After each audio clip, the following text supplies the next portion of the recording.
खबर असरदार में आज सबसे पहले बात नीतीश कैबिनेट की। नीतीश कैबिनेट में विभागों का बंटवारा हो गया है। नई कैबिनेट में सबसे चौंकाने वाला बंटवारा गृह विभाग का है। सीएम नीतीश ने 20 साल बाद गृह विभाग को छोड़ दिया है। राज्य के सबसे अहम विभाग की जिम्मेदारी अब सम्राट चौधरी के हाथों में आ गई है। नई सरकार में बीजेपी के 14 मंत्रियों को 20 विभाग मिले हैं, जबकि जेडीयू के 8 मंत्रियों को 12 विभाग मिले हैं। रिपोर्ट देखिए। मैं नीतीश सत्यनिष्ठा से प्रतिज्ञान करता हूं।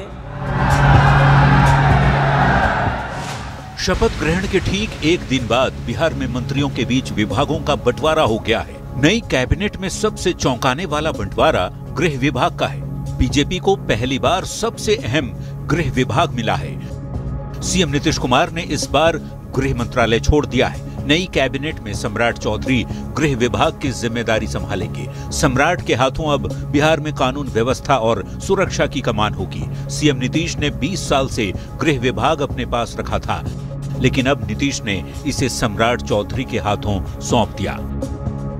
नई सरकार में बीजेपी को 20 विभाग मिले हैं। सम्राट चौधरी डिप्टी सीएम गृह विभाग, विजय सिन्हा डिप्टी सीएम राजस्व एवं भूमि सुधार, खान एवं भूतत्व, मंगल पांडे स्वास्थ्य विभाग और विधि विभाग, दिलीप जायसवाल उद्योग विभाग, नितिन नवीन पथ निर्माण, नगर विकास एवं आवास, रामकृपाल यादव कृषि विभाग, संजय टाइगर श्रम संसाधन विभाग, अरुण शंकर प्रसाद पर्यटन विभाग, कला संस्कृति एवं युवा, सुरेंद्र मेहता पशु एवं मत्स्य संसाधन, नारायण प्रसाद आपदा प्रबंधन विभाग, रमा निषाद पिछड़ा अति पिछड़ा कल्याण विभाग, लखेंद्र पासवान SC/ST कल्याण, श्रेयसी सिंह खेल विभाग, सूचना प्रावैधिकी, प्रमोद चंद्रवंशी सहकारिता विभाग, पर्यावरण वन एवं जलवायु।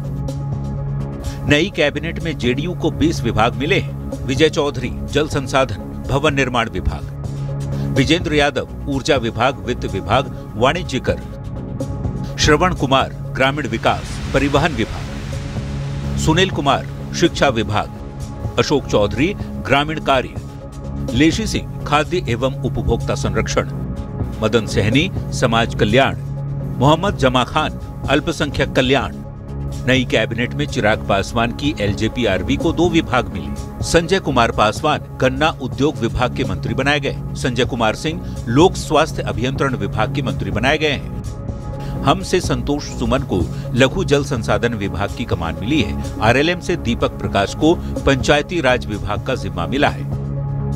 बिहार की नई कैबिनेट में मंत्रियों के बीच विभागों के बंटवारे में वरिष्ठ मंत्रियों के अनुभव और सोशल इंजीनियरिंग को ध्यान में रखा गया है। कई विभाग पुराने चेहरों के पास ही रखे गए तो कई नए चेहरे को अहम विभाग भी मिले। इस बार नीतीश कैबिनेट में बड़ा बदलाव हुआ। 20 साल से मुख्यमंत्री ने गृह विभाग अपने पास रखा था, लेकिन इस सबसे अहम विभाग की जिम्मेदारी नीतीश ने अब सम्राट चौधरी को सौंप दी है। वहीं वित्त विभाग की जिम्मेदारी विजेंद्र यादव को मिली है। वित्त विभाग पहले बीजेपी के पास रहता था। नीतीश कुमार सामान्य प्रशासन सहित अन्य बचे हुए विभाग संभालेंगे। न्यूज 18 के लिए पटना से शैलेंद्र कुमार, रवि एस नारायण के साथ आनंद अमृतराज की रिपोर्ट। SIR के मुद्दे पर चुनाव आयोग और इंडिया गठबंधन के बीच तलवार खिंच गई है। विपक्ष अब मुख्य चुनाव आयुक्त के खिलाफ महाभियोग प्रस्ताव लाने की तैयारी में जुट गया है और शीतकालीन सत्र में महाभियोग प्रस्ताव ला भी सकता है। देखिए रिपोर्ट।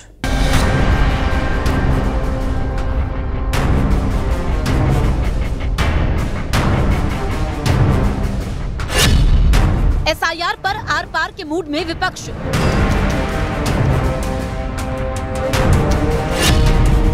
मुख्य निर्वाचन आयुक्त के खिलाफ विपक्ष का हल्ला बोल। CEC के खिलाफ महाभियोग प्रस्ताव की तैयारी।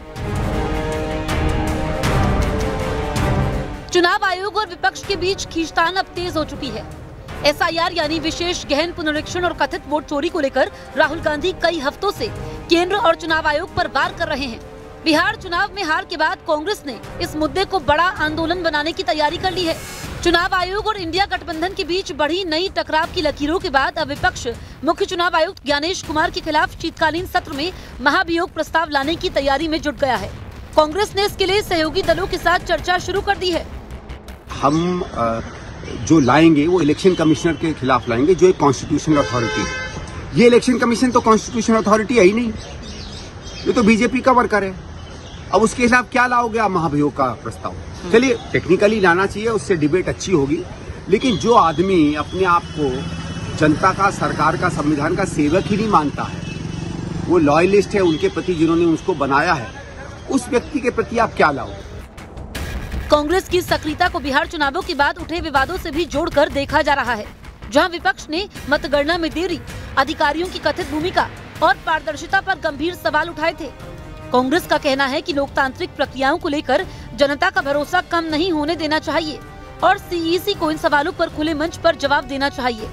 चुनाव आयोग से विपक्ष की अदावत इसलिए भी है क्योंकि विपक्ष चुनावी प्रक्रियाओं की पारदर्शिता पर सवाल उठाता रहा है। उसे ईवीएम और मतदाता सूचियों को लेकर असंतोष है। बिहार चुनावों में मतगणना को लेकर विवाद भी चुनाव आयोग से असहमति का एक मुद्दा है और विपक्ष को लगता है कि चुनाव आयोग जवाबदेही से बच रहा है। इसी बीच कांग्रेस ने दिसंबर के पहले हफ्ते में दिल्ली के रामलीला मैदान में एसआईआर के खिलाफ बड़ी रैली का ऐलान कर दिया है, लेकिन इंडिया ब्लॉक के बाकी दल इसमें शामिल होंगे या नहीं, इस पर अभी सस्पेंस बना हुआ है, क्योंकि कुछ कांग्रेस नेताओं का मानना है कि इसको लेकर देश भर में करोड़ों लोगों के हस्ताक्षर कांग्रेस ने करवाए हैं, इसीलिए ये रैली कांग्रेस की होनी चाहिए। जबकि दूसरा पक्ष चाहता है कि संसद के पिछले सत्र के समय जिस तरह से पूरा इंडिया गठबंधन सड़कों पर था, उसी तरह से संयुक्त शक्ति प्रदर्शन होना चाहिए। बिहार चुनाव में हार के बाद कांग्रेस पार्टी इस मुद्दे पर इंडिया ब्लॉक के साथ मिलकर संयुक्त रणनीति बनाने में लगी है। आंकड़ों के मुताबिक विपक्ष के लिए मुख्य चुनाव आयुक्त के खिलाफ महाभियोग पास करवाना नामुमकिन है। फिर भी महाभियोग लाने का मकसद एसआईआर और चुनाव आयोग को संसद के अंदर घेरना और बाहर एकता का मैसेज देना है। ममता बनर्जी, अखिलेश यादव, लेफ्ट, स्टालिन और शिवसेना उद्धव गुट भी एसआईआर और कथित वोट चोरी पर पहले ही सवाल उठा चुके हैं।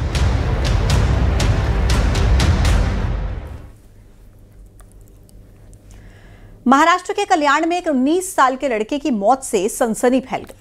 लड़के के पिता ने आरोप लगाया कि लड़के पर मराठी भाषा में बात करने का दबाव बनाया गया, उससे मारपीट की गई और इसी वजह से उसने खुदकुशी कर ली।